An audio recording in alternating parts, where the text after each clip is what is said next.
Hi everyone, welcome to this week's online causal inference seminar. Today we are excited to have Professor Nathan Kallus from Cornell University to talk about learning surrogate indices from historical AVs, adversarial machine learning for debiased inference on functionals of ill-posed inverses. And we also have Rahul Singh from Harvard University as our discussant. And today's question and answering will be handled by Emma. So I'll switch to Emma to introduce how this works. Hi, everyone. Thanks, Singh. So please submit your questions about the talks to the Q&A directly. There's a button at the bottom of the screen where you can submit your questions. Nathan is planning to stop at a few points to answer your questions, so just please make sure to ask them in advance of that. I'll send a few reminders in the chat. And that's it. Thank you all. Nathan, you can start.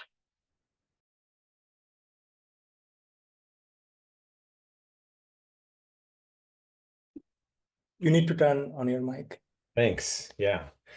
Thanks. Actually, before I start my talk, I want to do a very shameless plug for a new book that we posted. It's now been about a year. So we have a new book on causal machine learning. It's on this emerging fusion of machine learning and causal inference. It's available for free online at causalmail-book.org. This is our draft that we put online for free. And the idea is to have a pretty self-contained, for the most part, introduction to everything from causal modeling using such things as DAGs to machine learning prediction, and then combining these two to do inference on causal quantities. For example, double debiased machine learning. And the book is intended to be an applied resource, so it's accompanied by a bunch of notebooks, and we hope you find it useful. Now, with that shameless plug advertisement out of the way, I'll talk about the particular talk today, which will be on long-term causal inference. In particular, doing that by learning surrogate indices from historical ABs. That will be the application I'll talk about, and then we'll talk about the technical underpinnings for that, which is based on the debiased inference on functionals of ill-posed inverses. And this is based on a variety of papers with various folk. Some my former students like Andrew Charget and Massa, some my co-authors Whitney and Vasilis, and some great people at Netflix like Aurelian and Apoorva. So without further ado, let me dive in. So this is all motivated by what's happening in digital platforms, where we want to experiment at a very rapid clip and scale. And we want to be able to test everything from putting the menu bar here versus here to different ranking algorithms. We want to try it all, and we want to see what works best. At the end of the day, what we really want to do is, in the setting of, say, a subscription service, for example, is we want to make a valuable service. So, for example, we want to, if it's valuable, then people keep renewing their subscriptions. So a good metric to use in such a case would be the long-term retention of our members. And in general, in a lot of settings, what we really care about is long-term effects. We want to optimize some long-term. But being long-term, yeah, it can take a long time to observe. For example, maybe we want retention at 3 months, and we can have also really low SNR, right? Putting the menu bar here or here, you're not going to see that in retention. So you're going to need huge sample sizes to see anything.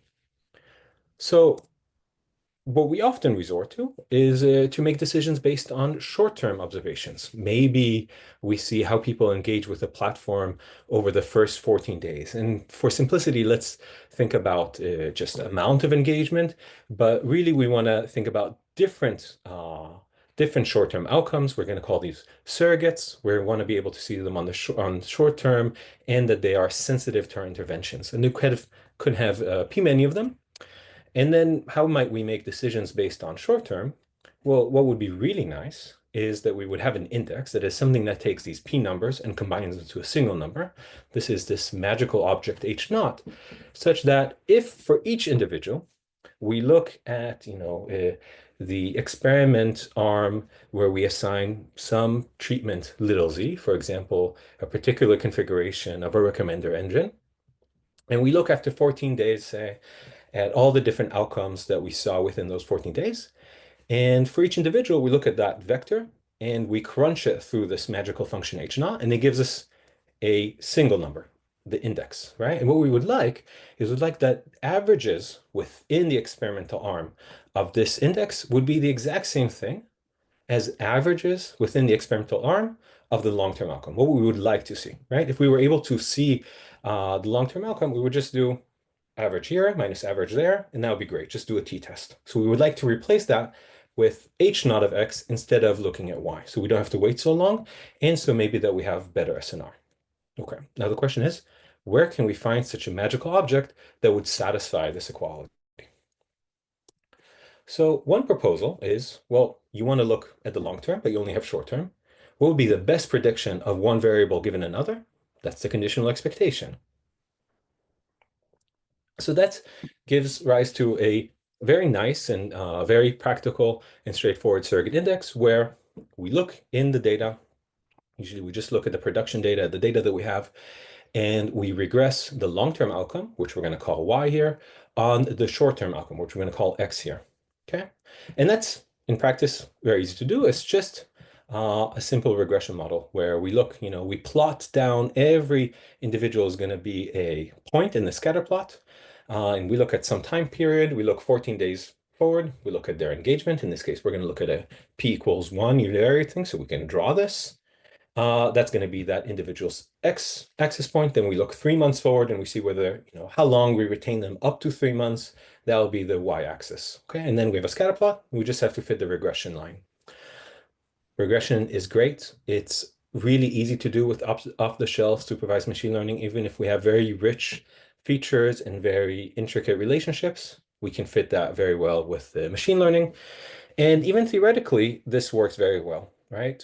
To actually learn this true conditional expectation function, all we have to do is minimize the squared error to the outcome, and that is equivalent up to a constant to minimizing the error between a candidate function g and the true function g naught. That might seem obvious, yeah, you can just make them, get closer to the true conditional expectation, but soon we will see a setting where that's going to be really hard. Actually, if you minimize the empirical version of the least squares loss, then you can show that you are going to converge to the true function. This should be a g naught here. This is a typo, with a rate that just depends on the functional complexity of your hypothesis class, which we're going to call the critical radius. This is a generic form of characterizing functional complexity there's a great reference, Wainwright's book, that covers all of this. This captures Rademacher complexity and covering numbers. So this is pretty generic. Okay, when does this give us the property that we want, that it actually acts as a surrogate index for the long-term outcome? So the condition for that is called statistical surrogacy. And we can have that if indeed we have that the variable y is independent of the variable z, conditioned on x, then we would have what we need. If we look at the average potential outcome under any, say, new intervention, because interventions are randomized, this is going to be the average long-term outcome in the experiment arm that received the new intervention. Okay, this we can see if we wait long enough. And then we're going to do iterated expectations on x, use independence to drop to drop the conditioning on z, and just have condition expectation of y given x, which of course we call g naught. And then we see that exactly what we need, that the average potential outcome in this new experiment arm is exactly the average of this taking the values of x in this arm and just crunching them through this function g naught. In particular, what we notice that this object right here is really just a functional of this complex function g naught.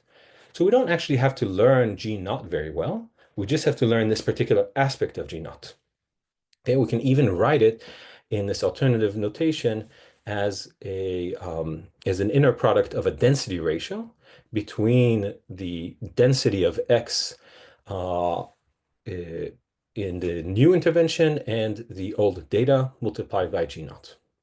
So luckily for us, there's a very, very rich literature on conducting inference on linear functionals of conditional expectations. So we can learn this conditional expectation using machine learning and then actually be able to do inference on some aspect of it, this particular linear functional, and report a confidence interval.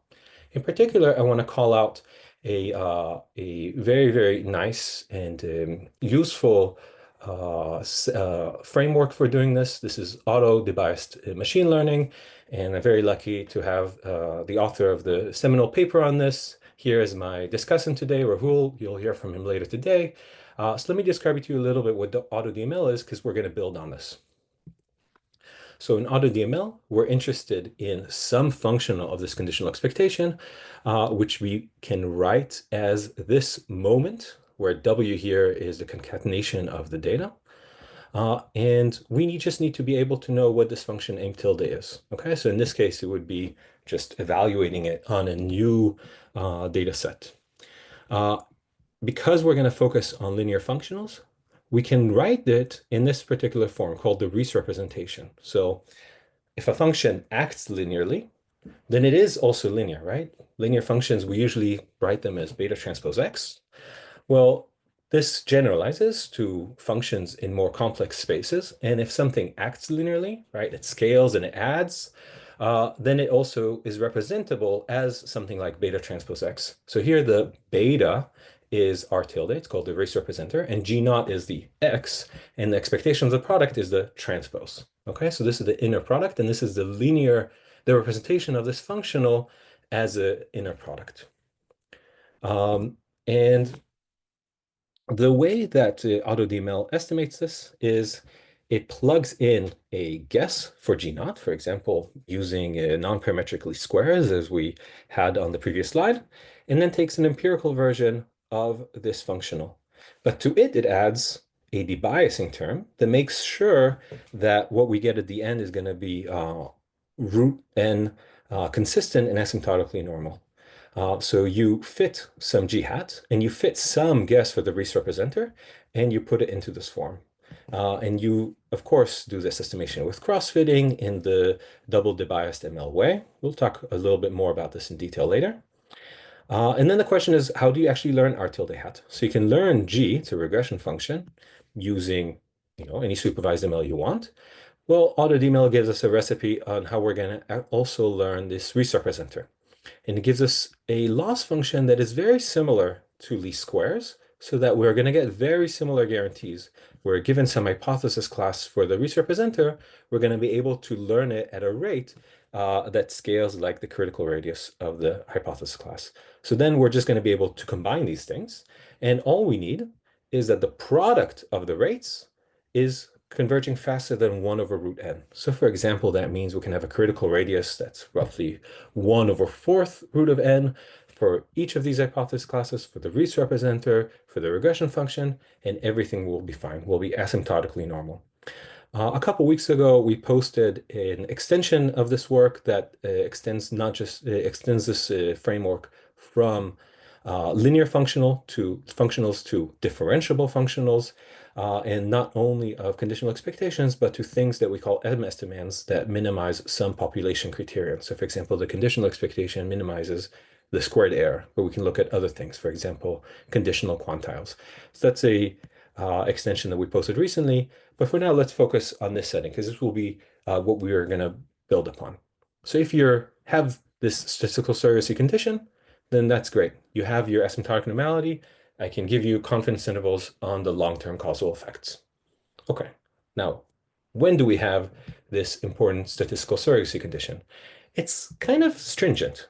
So if we think about the setting that we're in, where we have the intervention Z, the short-term outcomes X, and the long-term outcomes Y, this surrogacy condition essentially requires two important things. It precludes any direct effects from the intervention to Y that are not mediated by the short-term outcomes X, because of course, if we're going to see everything via X, we're not going to be able to see any effect of Z on Y if we're only going to look at X. We're not going to wait to see Y. So there's no way we'd be able to capture direct effects. It also precludes any confounding between X and Y. So there's not going to be any confounding with Z because Z is going to be assigned completely at random, usually, if we're talking about experiments. But there could still be confounding between X and Y, and this can be quite pernicious and can break this completely. So let me give you an example of that. So suppose, for example, we're going to have this setting where each individual here is a user, each dot in the scatter plot is a user, and this is, what we see as the 14-day engagement and time retained.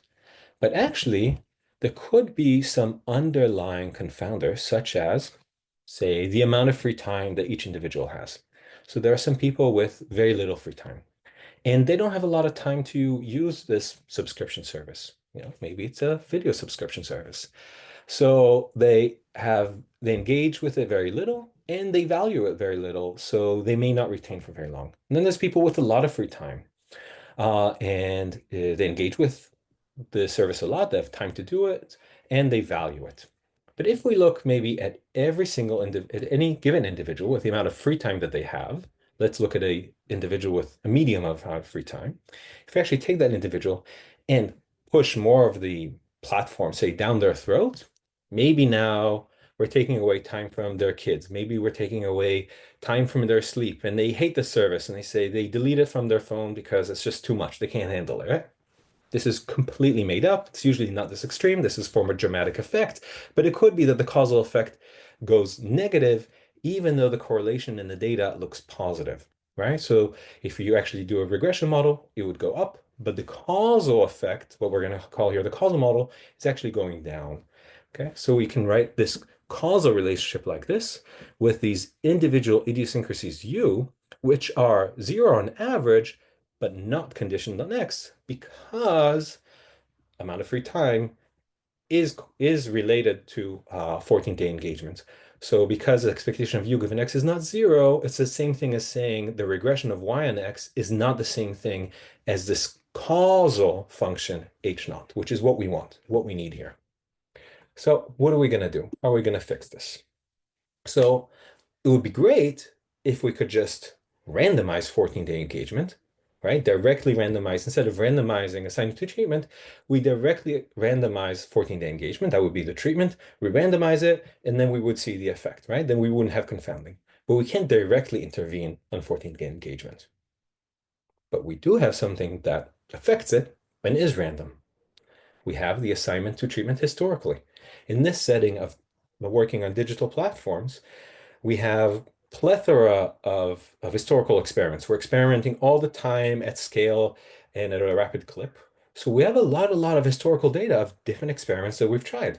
We tried, algorithm that ranks by one metric, an algorithm that maybe adds another metric, or maybe an algorithm that emphasizes more TV versus more film. And if we're trying them historically and assigning people at random to them, then that gives us what's known as an instrumental variable. It gives us exogenous shocks on these variables whose relationship we want to understand. So let's try this out. Let's, instead of grouping these people by the value of their underlying confounder, let's group them by the assignment to an historical treatment arm. So say we have 3 different treatment arms. And what we see is that in each treatment arm, 1, 2, or 3, each treatment arm is essentially a microcosm of our product. So in each one, we still see this erroneous positive correlation. But across arms, what we're doing is, we randomize you into treatment 2, which is causing you to interact more with the system. So it increases 14-day engagement a little bit. And it does so in a way that, is a random shock to this individual. And we see across experiments that as we increase 14-day engagement, we decrease time retained. So we're able to recover this correct causal model. In math, what we're exactly saying is that the causal model, H naught, is the one that satisfies the following. If we subtract it from Y, what we're left with is U. And we know that the expectation of U given Z is 0, because expectation of U is 0, and Z is just somebody sat in a dark room and flipped a coin. It's, of course, independent of everything. So the mean of U given Z remains the mean of U, remains 0. So H naught is the function that satisfies this equation. And that's essentially what we're seeing in this picture. Now, In other words, what we're saying, if we just read this equation another way, just remove, we move expectation y given z to the outside of the equation, it says the long-term average outcome in some intervention z, in any one intervention z, that's the thing we would like, it's actually the same thing as the index predicted outcome in that experimental arm. That's exactly what we wanted. That's what we needed for a surrogate index. So that's perfect. That's great. So it should also hold for a new experiment. Let's just look for this magical function h naught that satisfies this historically, and then we'll apply it in a new experiment. And that's it. That's the end of the talk. That's what we should do. Okay. No, we have a little bit more time for this talk. So there are some problems with this. There are some challenges to actually make this work in practice. This neat idea to actually apply in practice, there are some technical challenges, some methodological challenges that we need to overcome. So there's two main challenges we'll talk about. The first challenge is that this is an inverse problem. We need to find the function that would solve this equation and then take it out and then use it. But solving inverses can be really hard, especially when we're talking about inverses that are not just vectors, they're even functions. Let me illustrate this to you. Okay, so we're looking for this magical function h naught, such that once we subtract it from y, what remains, right, this would be that variable u, what remains is mean independent of z, right? So it's mean given z is equal to 0. So we can totally empirically check if a given candidate function h fits this equation. If z were discrete, we would just look at the average within each arm, square that, and average that over arms. That would be how well h fits this criterion in terms of average deviations squared, average squared deviations.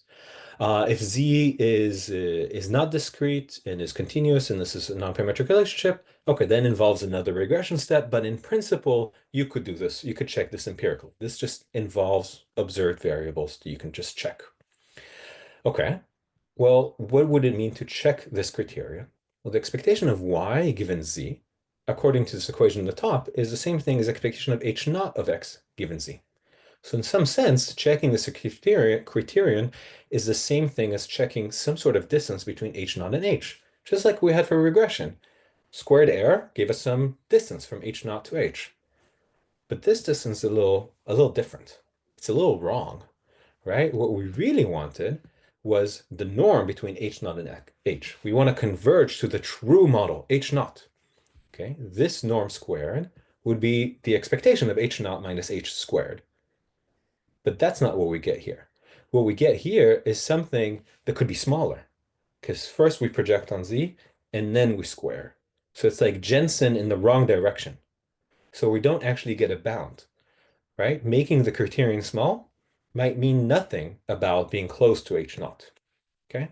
This is what's known as ill-posedness, okay? Or in words, being nearly a solution, right? Nearly solving the equation doesn't mean that you're near a solution. Okay, I'll say it again. Nearly solving the equation doesn't mean that you're near a solution to the equation. That's what's known as ill-posedness. So that's a problem. We can't actually learn h naughts, right? There's no, as we'll talk about later, that it's going to be very hard to actually get close to this true function h naught. In some sense, it will be impossible when z is discrete and h naught is just some non-parametric function. It's some free function, has a lot of degrees of freedom, but there's only as many equations as you have historical experiments. There's just no way you can find h naught. So what's going to be the trick? The trick is we don't care what h naught is. H naught is not what we wanted. What we wanted is the average treatment effect on a new experiment. What we wanted is what would be the average of the potential outcome in a new experimental arm. So that would be this particular linear functional of this function h naught. Okay, so this linear functional says take this complicated function h naught and just integrate it with respect to the new interventional distribution on x under this new intervention z. And that's it. It's a single number. It's not a whole complicated function. It's a single scalar is what we want. So essentially what we do here is we take AutoDML and we extend it to this new setting that's a bit more intricate and more challenging, as we'll see. Here we want to do inference on functionals, not of regression functions, but of solutions to inverse problems. So problems like the one at the top, this is called the NP-IV problem, non-parametric IV problem. So instead of regression, we want to do NP-IV, or we can also do partially linear IV. We can do proximal causal inference. We can do missing data with shadow variables. We can do partially linear proximal causal inference. So our framework is very, very generic. For this talk, there's enough math as it is. I'll focus just on non-parametric IV.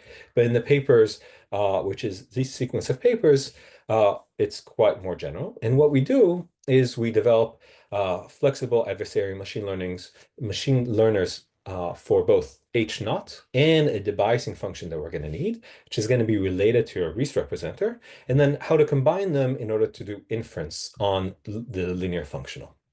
That's just one of the challenges.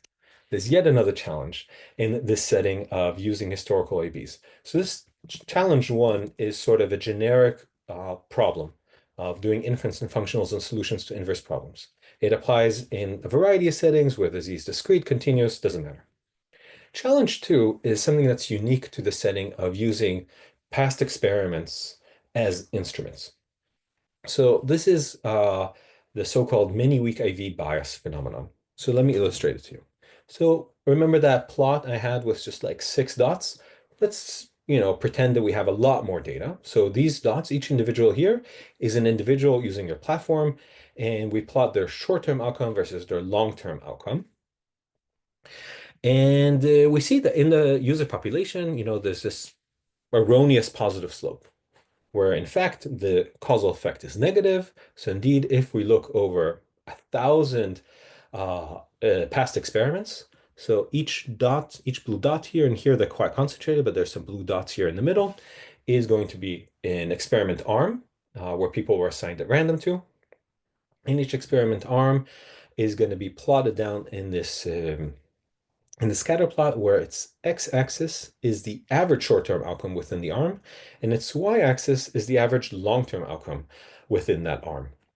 And essentially what we argued on the slides before is that if you then look at the relationship between the average, across tests, if you look across sets and look at the relationship between within test short-term versus within test long-term outcome, you're going to see the right relationship. It's going to go down, right? Because we're having exogenous shocks that affect these short-term and long-term. That's great, except we don't actually have this expectation. We don't actually have the average short-term outcome within this experiment cell. We have a sample average, not an actual average, right? We have an experiment. Maybe we assigned, what did I write here? 10,000, maybe you assigned 10,000 units to each experimental arm. And we take this average by taking the average of 10,000 units in this experiment, in this experiment arm that received experimental treatment number 1. So, okay, so instead of negative 0.5, we're off by a 0.03. That's fine. Now let's see what happens if instead of 10,000, we have 1,000 data points. Okay, so now the slope became a bit smaller, closer to 0, but it's still negative. What if it's just 100? If we just have 100 units per experimental arm, all of a sudden our slope is positive. So we're like very off. It should be negative. What essentially is happening here is that each one of these points is going to have some noise, right? It's a sample mean. So a sample mean has noise around the true mean. What is the shape of that noise? Well, the shape of the noise is the shape of the covariance of the thing you're averaging. So it looks like the shape of the top plot. So literally what you're doing is you're taking each one of these clean points from this scatter plot in the bottom, and you're taking the top scatter plot, you're shrinking it by 1 over root n, and adding it to the bottom scatter plot. So as n, it becomes smaller, you're adding more and more and stretching it more in this positive erroneous direction. Then you say, aha, the answer is throw more data at it. More data is better, then it'll solve this, right? So let's say we have so many past experiments, we have so much data. 1,000 experiments? No, you get 10,000 experiments. all that happens is that you're going to estimate this wrong number more precisely. So you're still going to be off. You're going to have this non-vanishing bias whenever the size of each experiment doesn't grow. So this is called a mini weak IV bias because each instrument here is one of these past experiments, and its strength remains bounded. Okay, so we don't get to see more observations, and we're going to have this non-vanishing bias, no matter how many more past experiments you get.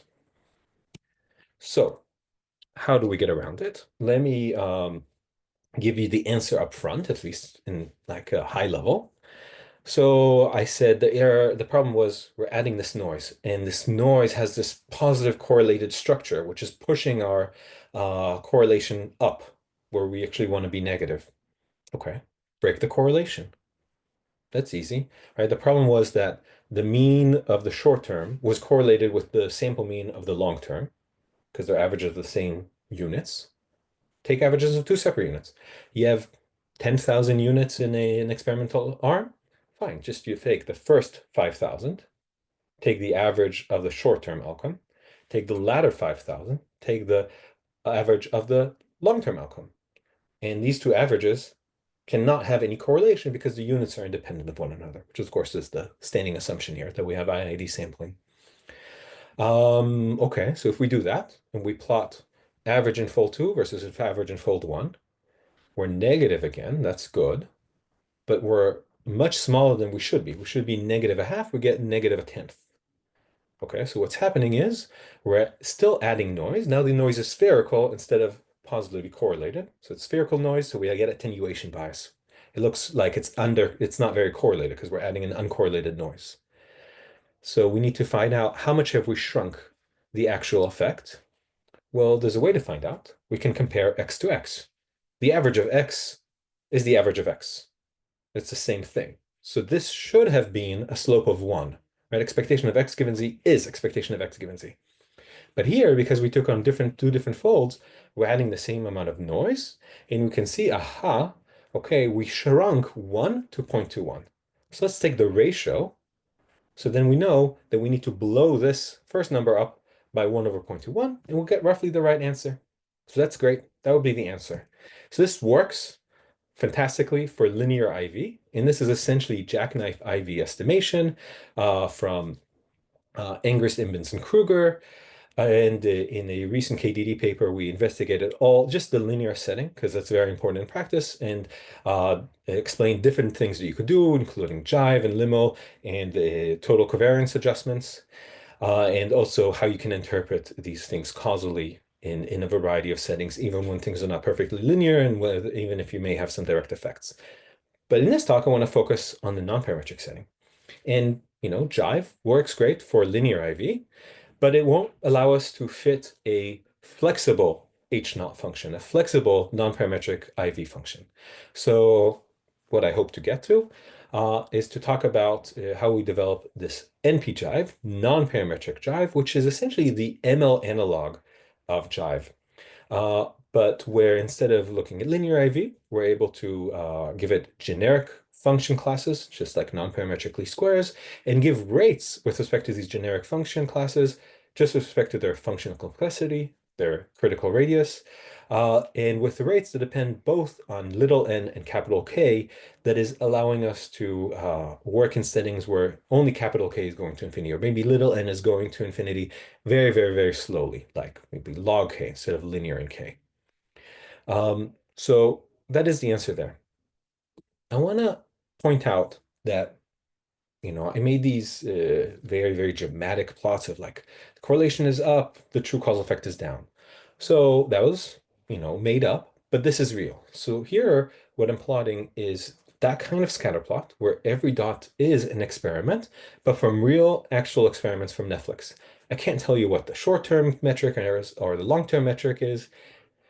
It's kind of like things related to, engagement, retention, things like that, but I can't be too specific. But what we see is that if we look at each experiment and we only look at 1 million units per experiment, we particularly chose here some really, really big experiments, we see one regression line, where if we look at having many, many 15 times more units per each experiment using the full experiment size, we get a more attenuated regression line, right? Because it's exactly because, as in this case, our short-term and long-term metrics are correlated positively in the population because of this confounding, but really the causal relationship is lesser.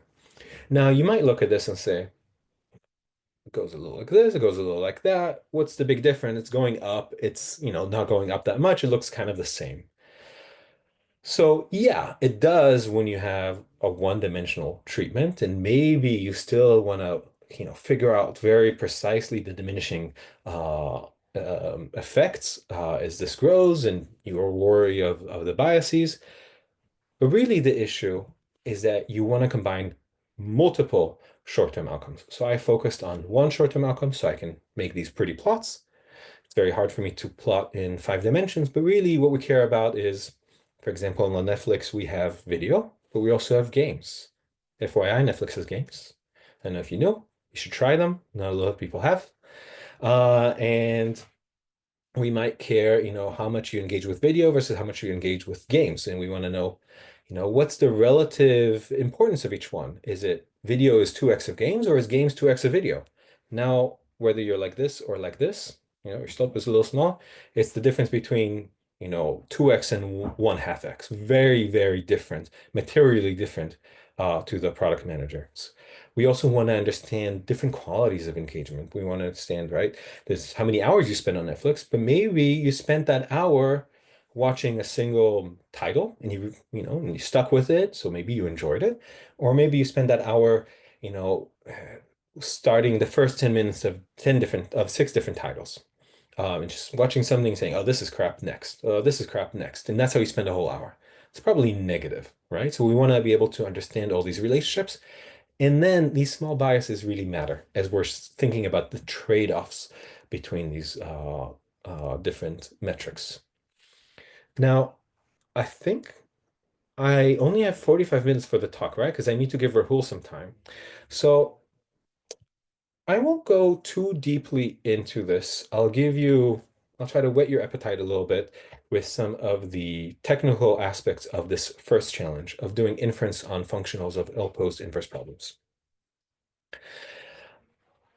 So let's think about a generic setting where we want some scalar valued functional, theta naught, of a function h naught that solves this equation. So right here, I've written the non-parametric IV equation, but in a slightly obtuse way, because I gave a name to the conditional expectation of y given z and wrote it in this way. I wrote it in this way because this now looks like an operator acting on h, giving us going from functions of x to functions of z, equal to some solution, which is a function of z.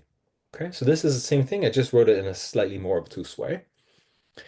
And maybe, as an example, I gave an example before of integrating h naught with respect to a new a distribution of x, but you can think about other things. There's a lot of other things that are linear functionals. For example, the average derivative.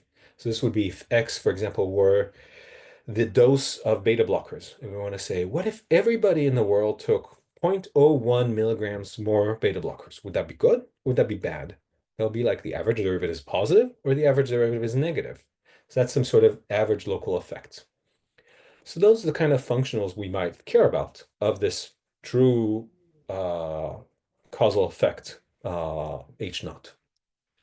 So the central question here is, given that it's so hard to learn H naught because it's given by some inverse problem, how could we even get asymptotically normal estimates of this functional of H naught? Okay, might be even impossible to learn H naught. So the trick is going to be that you can go via H naught, right? Try to get H naught and then apply the functional of it, but you could also circumvent H naught. So for example, in this case, you can actually write this functional theta naught, this parameter theta naught, as a functional of another function, this magical function Q naught that solves this equation, that solves the equation that Q is a function of Z, whose projection on X is equal to this function R naught tilde, which is the score of the density of X. Okay, and then once you get this magical function Q naught, just take this linear functional thereof, take its expectation times y, and that will give you theta naught. Okay, and I won't bore you with the algebra. You can do this with integration by parts, but essentially this boils down to R naught tilde, the score of the density of x, being the Riesz representer of this average derivative functional. Okay, so importantly, Q naught isn't specific to H naught. H naught is just this function that we can't learn. But maybe there's a specific functional that we can learn. In particular, Q naught is going to be specific to the functional. It's given via this relationship where it's a function of z whose projection on x is the Riesz representer. And yeah, so this is what this says. Okay, so this is going to give us two ways to get to theta naught. There's the H way and there's the Q way. H solves this equation, and theta naught has this representation as a linear functional thereof, and Q solves this equation, and theta naught is a linear function, can also be written as a linear functional of Q naught. The right-hand side of this equation that H solves is actually the Riesz representer for this functional of Q, right? If I want to, what is the function whose inner product gives me expectation of y given Q naught of z, such that this function is a function of z? Well, that's the conditional expectation of y given z. That's this R naught. Conversely, this R naught tilde is the Riesz representer of the functional of H naught. Okay, so we get two opportunities for an easy inverse problem.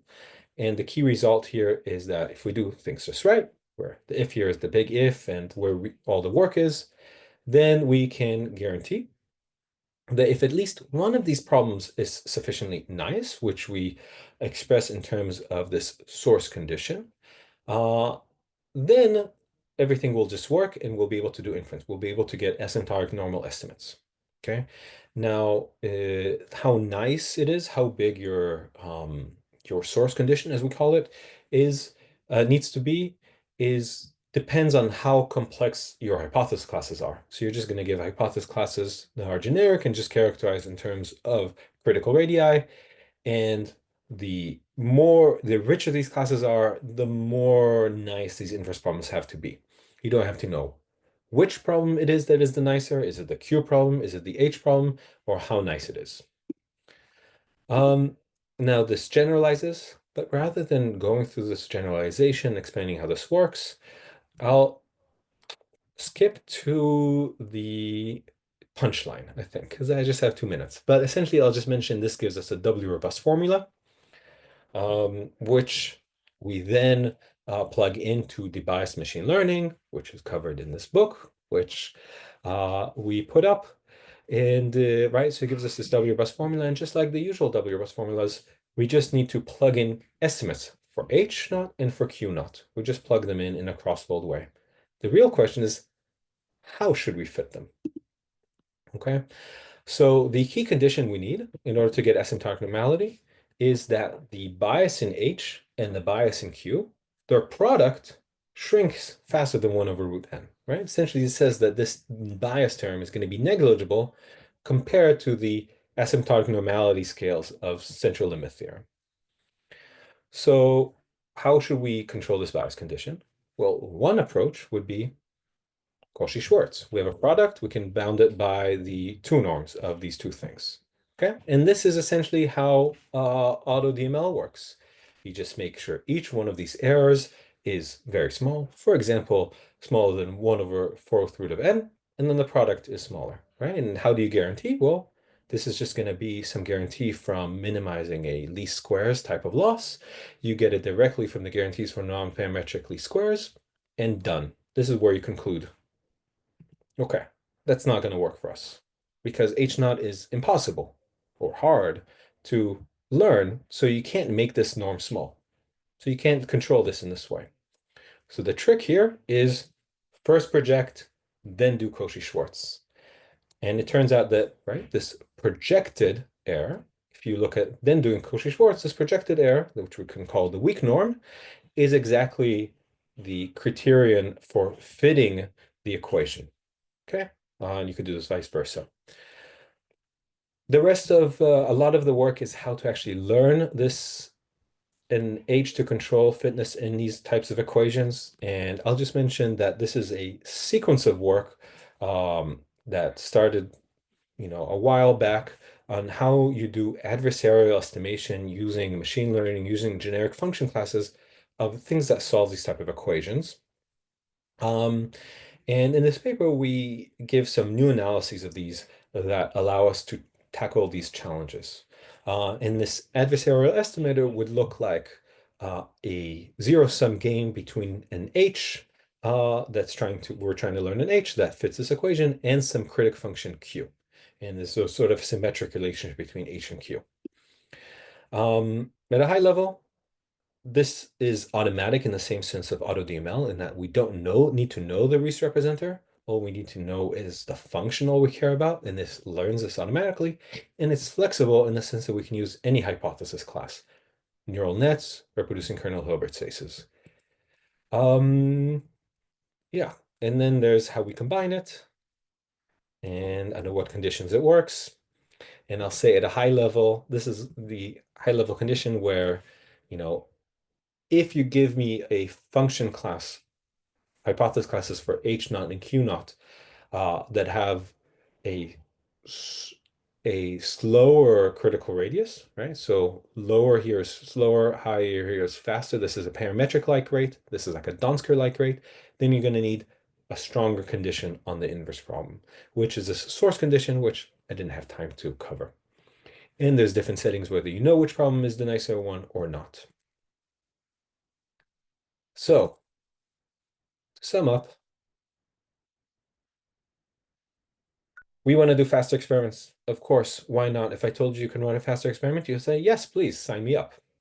But then you say, okay, so you need these surrogate indices? Well, let's just do regression, predict the long term from the short term.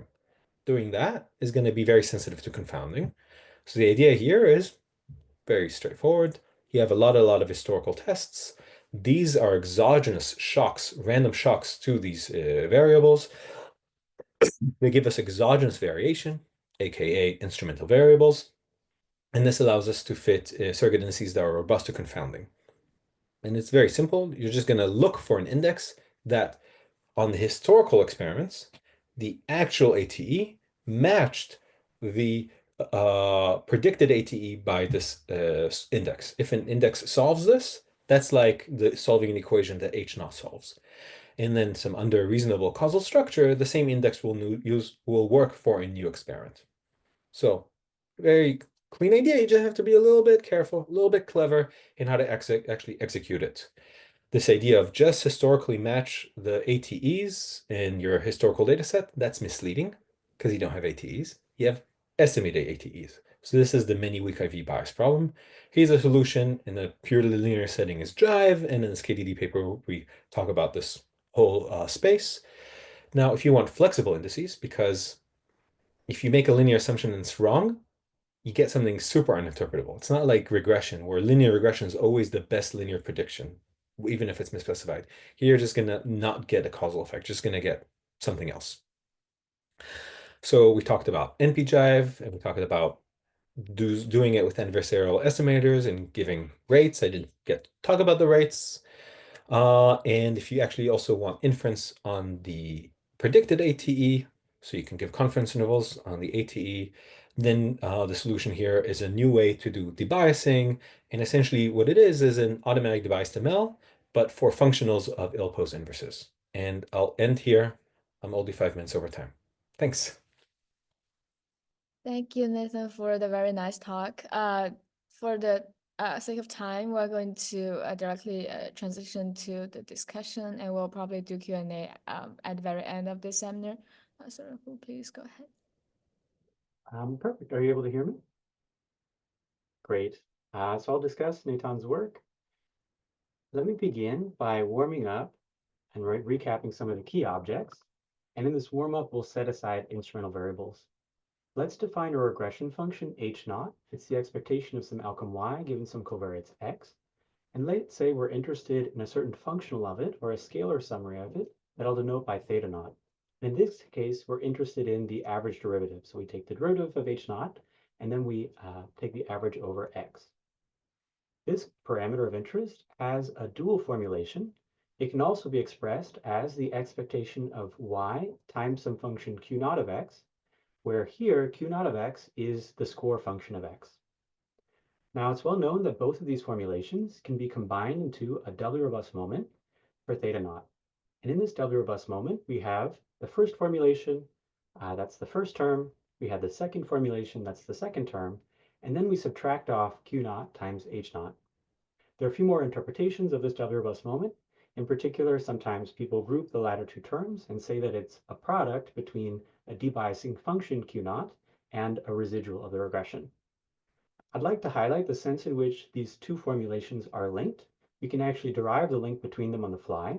So if we look at the first formulation, if we integrate by parts, we can express it as score of x times h naught of x. So that's the initial gray expression. Meanwhile, if we look at the second expression, you can use the law of iterated expectations and express it as the expectation of y given x times q naught of x. Finally, we can look at our definitions of h naught and q naught and confirm that they're the same.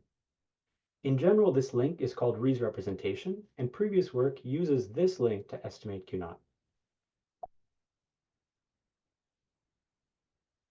Now let's turn to the problem studied in this paper. So in this paper, h naught will be something more interesting than a regression function. It'll be a non-parametric instrumental variable regression function, where to estimate h naught, we need to know the outcome y, the covariate x, but also an instrumental variable that I'll denote by z. And in particular, h naught is defined as a solution to this equation we see in the top right, that the expectation of y given z, which is a function, equals a certain operator, that is the expectation of x given z operator, applied to the h naught function. In the sense in which this is an ill-posed inverse problem, is that to isolate h naught, we need to invert that operator.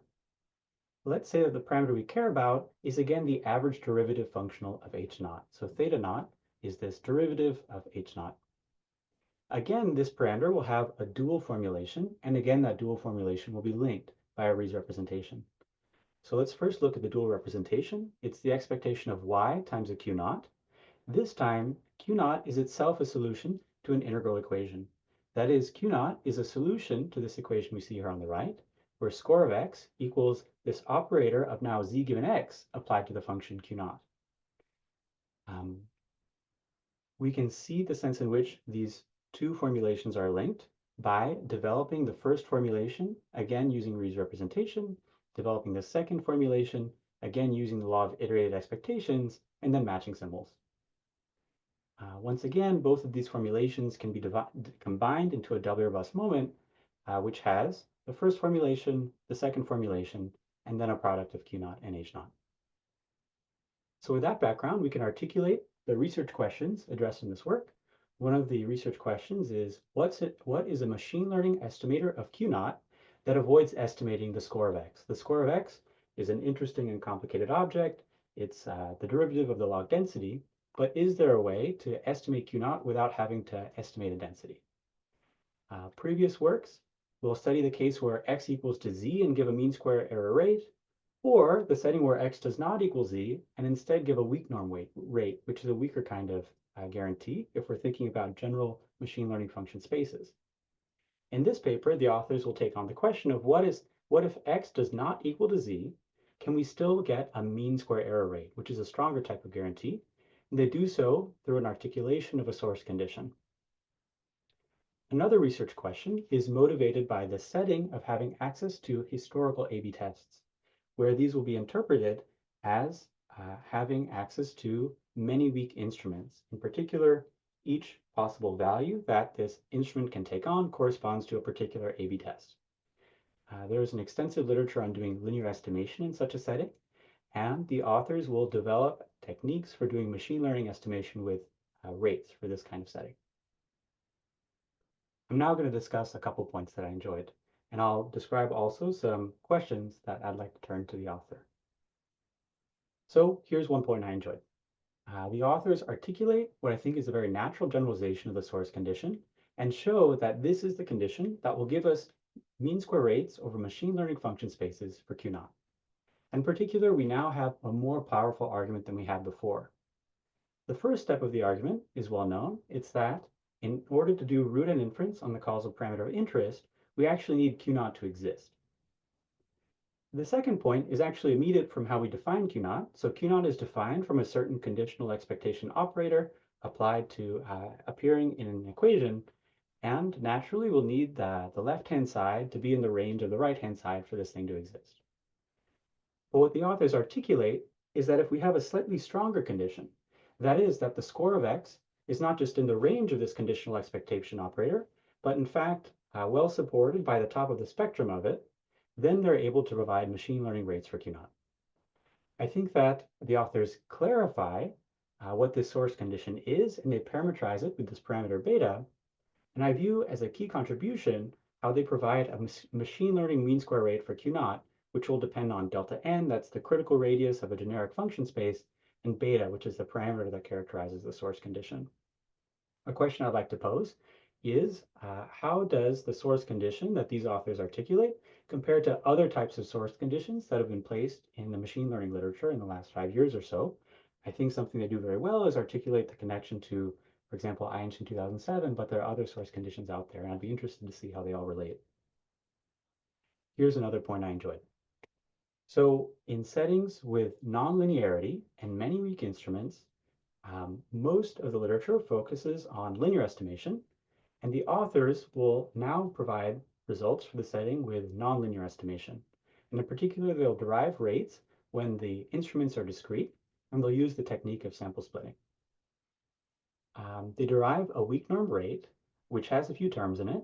So there's a term that corresponds to a ridge regularization penalty, a term that corresponds to complexity, and a complexity indexed by the total sample size, but then also a term which is a complexity term, which reflects a certain effective sample size, which says for each instrument value, so keep in mind we're in a setting with a discrete instrument, so it takes on a support that is growing, but it's still countable. For each of these values of the support of the instrument, how many observations do we have that take on exactly that value? So I'm going to call it the effective sample size, and it's well defined if the instrument has a discrete support. The question I'd like to pose to the authors are, what are the pros and cons of discreteness here? So conceptually, discreteness, I think, corresponds to a setting in which the A/B tests are modeled as being completely distinct from each other, but perhaps, in fact, some A/B tests are similar to others, and I wonder if there's something we can gain there. I think also in the technical back end, there are probably pros and cons of discreteness that I'd like to hear about. So in summary, if we're interested in estimating theta naught, which is the average derivative of h naught, where h naught is itself a non-parametric IV function, that requires solving for a certain q naught, which is defined by this equation we see. In this work, the authors have many insights. Here are just a couple of my favorite ones. They provide machine learning rates using a generalized source condition, and they also provide machine learning rates in the setting with many weak and discrete instruments. Thank you so much, Rahul, for the very nice discussion. I think Nathan has responded to all the questions in the Q&A. Thank you as well.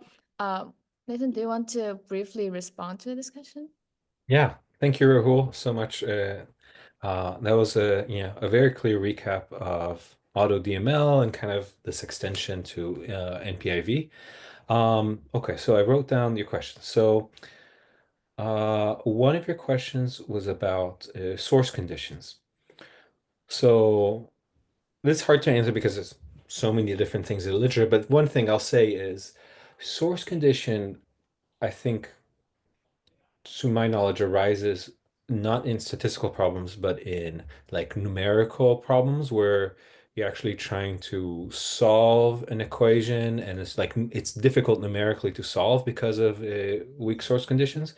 Or no conditions. And in those settings, like the operator is known. So I think that's a difference. Right here, we're in some sense estimating the operator. We're not even estimating the operator directly. Right here, the operator is conditional expectation. It's very implicit. So I think in a lot of the past literature, yeah, it's not dealt with in this way. Of course, there's also the work of Ayn Chen, where there is what we show is there is essentially an implicit source condition of level 1, And here what we're able to do is generalize to any source condition, and also it kind of explain what it means independently for generic functions, not in separately from sieve estimation. Yeah, I think that's my best answer for that question.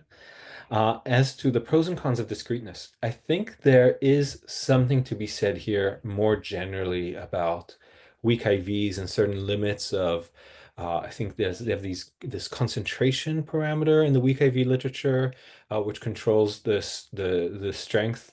But here we focus just on this particular setting of, discrete values of z and only having so many observations, little n for each z, because it makes it easier to do this sample splitting argument. Well, I guess you could do this. You could do the sample splitting in the population the same way, but what becomes really difficult is dealing with the empirical process, improving this result where you actually are mixing two different critical radii, as you had on your slide, delta capital N and delta little n. Yeah, so the pros of discreteness in this case, I would say, is both clarity of what this is actually doing in terms of the application and tractability of the analysis. And discreteness also helps us more cleanly understand asymptotics. So now we're working on some follow-ups to this where we more clearly talk about estimating a functional of the pseudo inverse. And it becomes easier to think about what is this operator in this case. So I would say the pros of discreteness is just tractability of clarity and analysis. The cons would be it could be more general, I guess. I don't know. Did you have other thoughts about pros and cons in mind there? Yeah, I guess my thought was that if, for example, one A/B test was a very small one, and if we were doing this discrete modeling, then we would pay a very high cost for that. But as long as it was very similar to another one, which was big, then it shouldn't be a problem. And this feels like the very natural gain of a more continuous point of view. I like it. I'll think about it. Thank you.